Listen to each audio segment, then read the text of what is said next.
Coming up next, we're going to go behind the top 10 songs of this very same week from the year 1976, 45 years ago. And then we're going to re-rank them based on how many times they've been streamed and viewed since then. And we continue to share your memories, your dedications, plus artist commentary on the songs. It's the Hit Song Redux. Can you guess what the new #1 song is based on all-time performance? Could it be Heart? Might be Chicago? Maybe the Bee Gees? Let's find out right now. Hey music junkies, Professor of Rock, always here to celebrate the greatest artists and the greatest songs of all time. Make sure that you subscribe below right now to be a part of our Music History Daily straight from the artists. Make sure to click the bell so you never miss out. And do take a look at our exclusive content and so much more on Patreon by clicking on the link in the description. I love it. It's time for another edition of our show, the Hit Song Redux. This is where we travel back to a week in the golden era of the rock and roll era, and we re-rank the top 10 songs of that specific week based on their legacy since their peak position on the Billboard Hot 100. Now, we continue to showcase your stories and dedications that you've shared before. This show is our virtual keepsake. It's dedicated to the great Casey Kasem and his American Top 40. Now, this time we're going to travel back to the last week in October of 1976. And make sure to check out our playlist below where you can listen to the full songs as we move along or after. So let's get into the potency of this nostalgia as we start with the top movies at the box office for this week in 76. Those were Stephen King's Carrie. You have a date with Carrie. Marathon Man with Dustin Hoffman. Burnt Offerings with Betty Davis. I can't remember that one. And the top TV shows were Happy Days.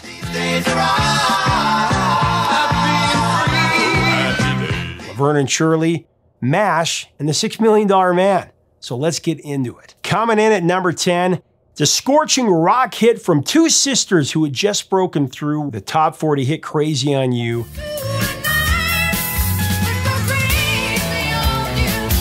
It's Ann and Nancy Wilson of the band Heart with Magic Man. He's a magic man, Mama. The Magic Man is none other than lead singer Ann Wilson's then boyfriend Mike Fisher, who was also the group's guitarist at the time. So here's what Ann Wilson said about the song. Cold rain nights so long ago. Magic Man, again, was a love song. One of the first ones that I ever wrote. Because it was the first time I'd been in love. Pure and simple. Just like I'm being taken over. Like the Muse song Madness, you know. This is madness, this is magic, you know. It's all emanating from this man. Ooh, you got magic hands.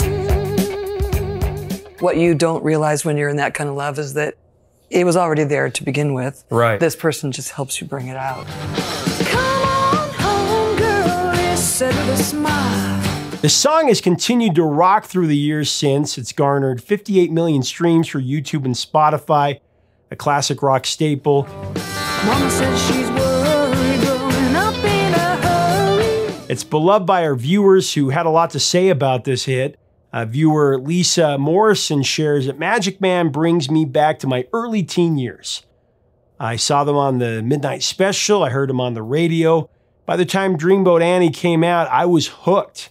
I've been rocking the Heart ever since. Such a great band. I agree. Try to understand.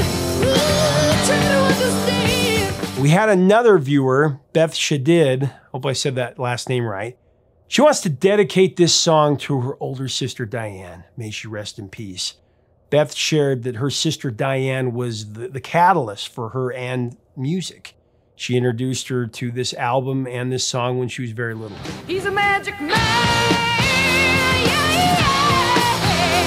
So coming at the number 9 position, we have a duo that for a few years had some of the biggest hits of that time. It's Captain and Tennille with a remake of a song that the band America had released just a few years before. It's called Muskrat Love. Looks like Muskrat Love. This song is about a romantic liaison between some muskrats named Susie and Sam. Very interesting. It was originally called the Muskrat Candlelight. It's a reference to the song's opening lyric. Muskrat, muskrat, candlelight. It would eventually peak at number 4 for the duo. And a whirl and a twirl and a tango. Another interesting fact about this song, Captain and Tennille decided to perform it at a White House dinner honoring Queen Elizabeth II in 1976. At that time, the media ran a statement from a dinner guest who shared that it was in very poor taste to sing of mating muskrats before the Queen. Puzzle now, anything goes as they wrinkle. So Tony Tennille responded to this headline, or to this person, by saying, only a person with a dirty mind would see something wrong. It's a gentle, Disney-esque kind of song. Man, the 70s. What a time, huh? Muskrat Love has had about 8 million streams since its heyday.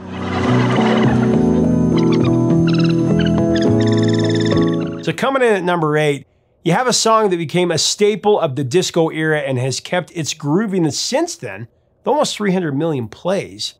It's also covered by Vanilla Ice. I'm talking about Play That Funky Music by Wild Cherry.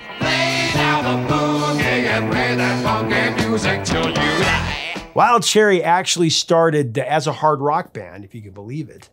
They had a standing gig at the 2001 club, and with disco at its peak, that didn't go very well. I actually had a chance to interview Wild Cherry guitarist Brian Bassett, who told me about this.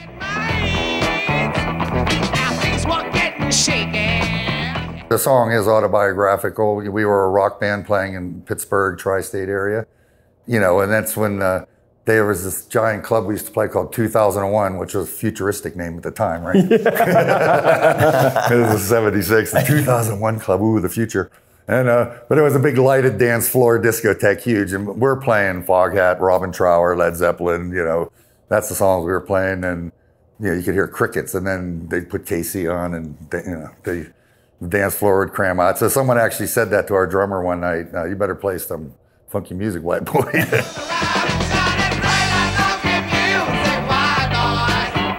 The single did hit number 1 on the Billboard Hot 100 earlier in the year. I think it was in September. It was number 1 on the Hot Soul Singles chart as well. Sold an amazing 2.5 million copies of the single in the US alone.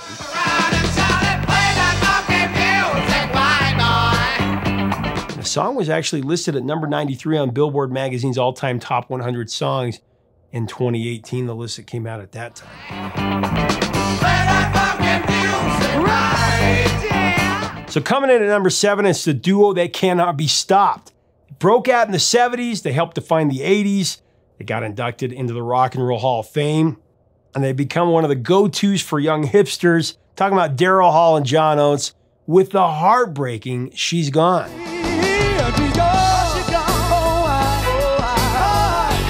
So this song was released a couple of times before it broke out. I had a chance to interview John Oates, and he had plenty to say about it.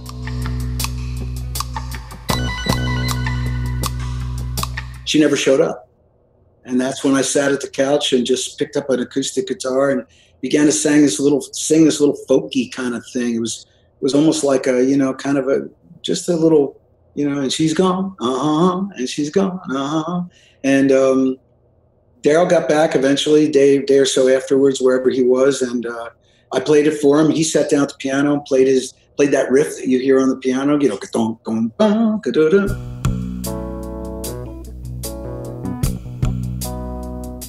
and we wrote the song. I mean, we literally wrote it in an hour and a half.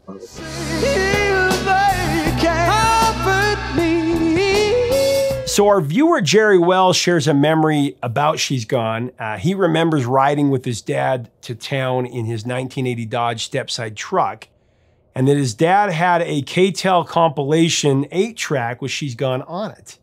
He would always ask him to fast forward to this particular song. He said in retrospect that She's Gone seemed to perfectly match those hot Mississippi summer evenings. Great memories. Yeah, I like that one. She's gone. So at number 6, we have the Brothers Gibb with a song that you may not remember right off the bat. I mean, they've had so many hits that this one often gets overlooked. It's the Bee Gees with Love So Right.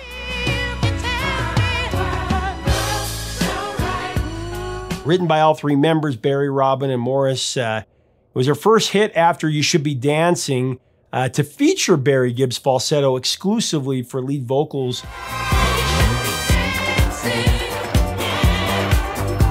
It was a warning shot of what was to come with Saturday Night Fever, and that was just around the corner. Love So Right peaked at number 3 on the Hot 100 and the AC charts.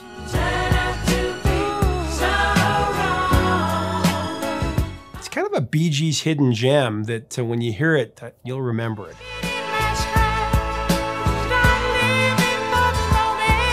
So halfway to number 1 at the 5 slot is one of those songs that is very much a product of its time by a man who combined disco and classical music, but he also wrote some of the biggest TV and movie themes out there. It's Walter Murphy and the Big Apple Band with A Fifth of Beethoven that went to number 1 for 1 week, and it was later included on the Saturday Night Fever soundtrack, to mention it again.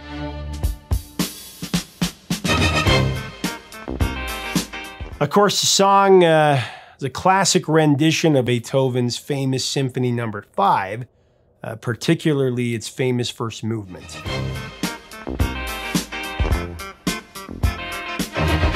Now, Walter Murphy was an orchestral leader who studied classical and jazz music, piano at the Manhattan School of Music.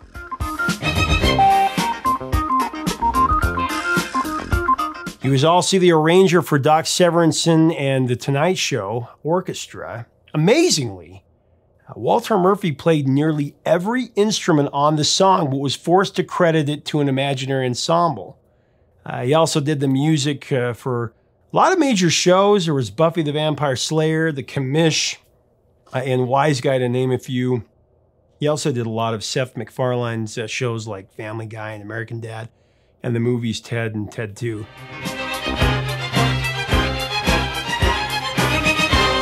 The song has been streamed about 21 million times since its peak.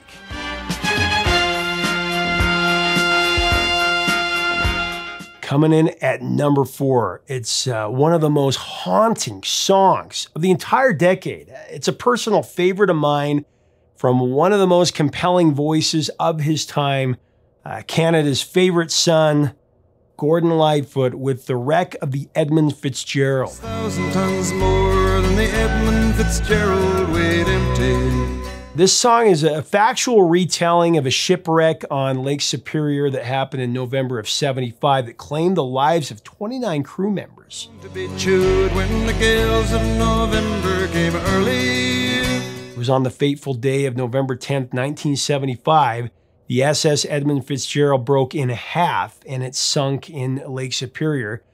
The storm that caused the wreckage had reported winds from 35 to 52 knots and waves that were between 10 and 40 feet high, causing the death of those 29 people. The American side coming back from some mill in Wisconsin. Man, this song is incredible. It's one of those songs that you just get into bed and you pull the covers over you and you listen on a great pair of headphones and you just get lost in the eerie, hypnotizing luster of the musical ambiance and haunting timbre of Lightfoot's breathtaking baritone. When afternoon came, it was freezing rain. It's quite an experience. It should have been a number 1 hit. It was stopped at number 2 for 2 weeks. It was behind Rod Stewart's huge song, Tonight's the Night. Tonight's the night. It was his second most successful single, Gordon Lightfoot's, behind Sundown. Sundown, you better take care. For any consolation, it went to number 1 on the Cashbox chart, and it's been streamed almost 120 million times since then. 29 times for each man on the Edmund Fitzgerald. So coming in at the number 3 position is a great one from a classic rocker that stands his ground. I have a lot of respect for Mr. Steve Miller, who seems like one of the good guys.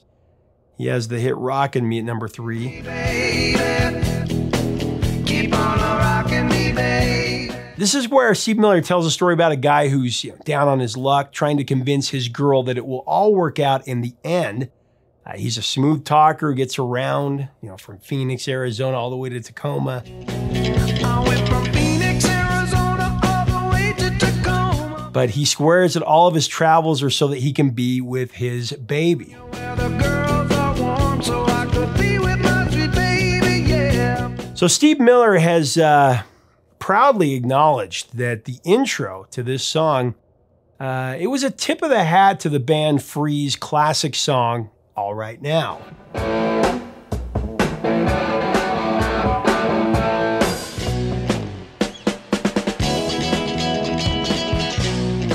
He said, and I quote, "Yeah, it's a tack on the wall for Paul Kossoff. I went to London and played with Pink Floyd. It was a big, huge outdoor show, so we needed a big rock and roll number that was really going to excite everybody. I had thought about the gig, and I knew the way it was going to work was I was going to play just before Pink Floyd. The sun would be going down. It would be really cold. There wouldn't be any lights on the stage. It would be a lousy, lousy time. I went, I'm going to kick those guys in the butt.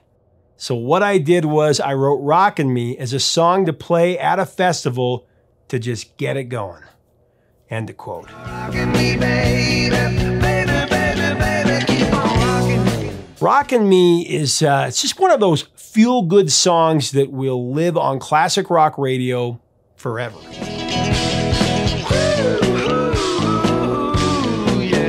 So our viewer, screen name Badger Poss, said that Rockin' Me was a song that his girlfriend loved. Apparently they went to see Steve Miller at Summerfest.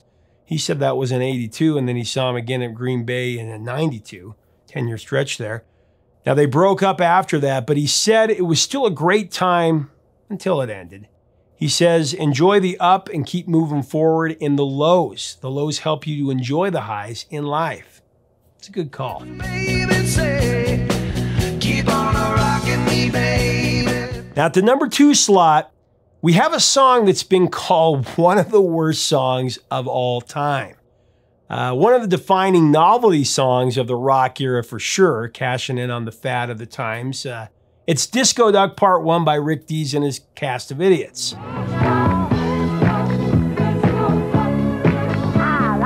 Now, Rick Dees was a DJ at WMPS AM in Memphis when he recorded this song, a parody of the disco craze that was peaking at that moment.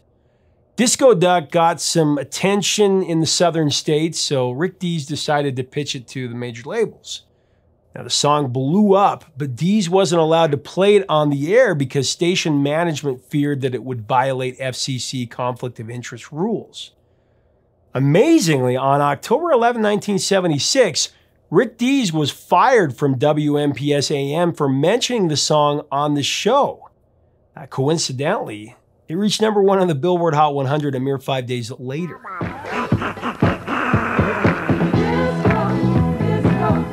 Rick Dees was fine. He joined rival station WHBQ AM, where he was able to play Disco Duck all the time, apparently.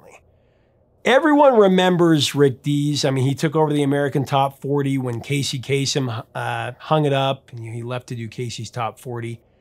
I remember hearing this song as a kid, and I just assumed that Disney had made it because the duck sounded so much like Donald Duck. To try my luck. Why look? Now, there was some speculation that Clarence Nash, who actually voiced Donald Duck, sang on this song. But Disney has said it is not true at all.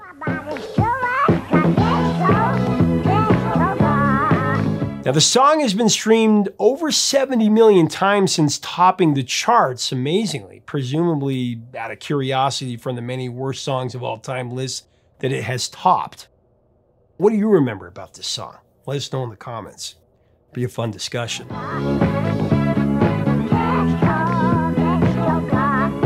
Well, we're about to unveil the number 1 song from the last week of October 1976, 45 years ago. It's a song by a band that is the ultimate love song band. They have so many hits, they can't play them all in concert. This was their first number 1 hit. It's one that has certainly stood the test of time. I'm, of course, talking about Chicago with If You Leave Me Now.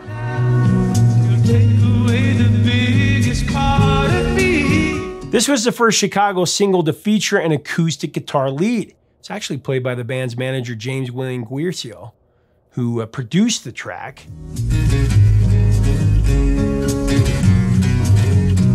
James is an accomplished musician who had previously toured with the Beach Boys as a bass player. So he ended up playing on the acoustic guitar on the demo. He believed that the great Terry Kath would put down the proper track, you know, in the future when they put down the real thing. How could we let it slip away? Well, the band thought that Guercio's part sounded so great that they decided to leave it on the record. This song would be a catalyst that would actually change Chicago as a band, as James Pankow said in an interview, and I quote, "With the enormous success of If You Leave Me Now, radio decided that that was Chicago's sound on radio." He went on to say, "I can't tell you how many attempts that we have made at pushing up-tempo songs to get on records, and fans would go, you know, they'd come up to us and say, 'What happened to you guys? You guys have sold out.' You know, we heard that so many times, and, you know, our answer to that was, well, we actually became victims of the success of one type of song that was embraced by mass media as our sound." End of quote.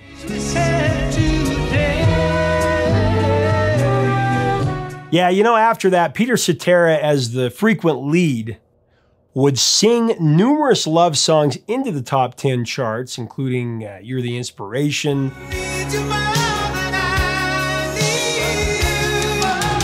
Love Me Tomorrow, Hard Habit to Break, phenomenal song.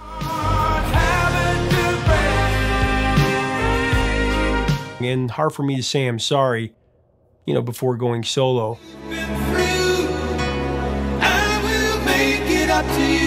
Now, many viewers shared their memories of this truly beautiful song. Screen name Flavolinator, I hope I said that right. He said, "If You Leave Me Now by Chicago was one of the staple slow dance songs in junior high.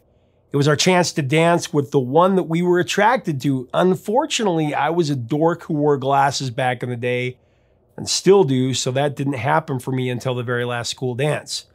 I know how you feel. I'm a dork that wears glasses too."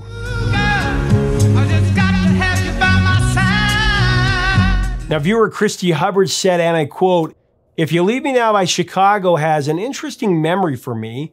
Let's just say it involves Panama City Beach in 1989, an acoustic guitar, and a sweet guy back in the day who had a crush on me our 9th and 10th grade years in high school. Ah, memories are a thing to treasure forever."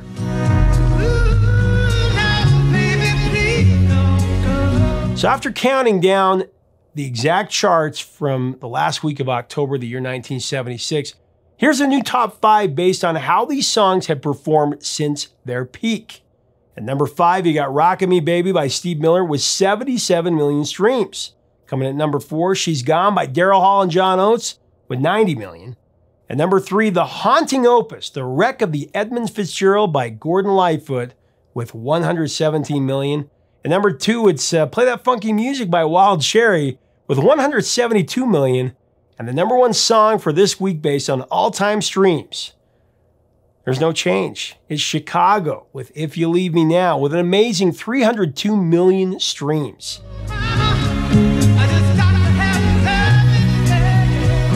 Now, how would you rank these songs? Let us know in the comments. It's been a fun trip back to the year 1976, the year I was born. Share your memories of these songs. Are you a 76er as well? Let me know in the comments. What other weeks should we do on here when we do a vintage years collection concept for 76? Who do you think we should include? Tell us below. If we didn't get to your dedication or your memory, we will. Share it with us in the comments, and going forward, look for that.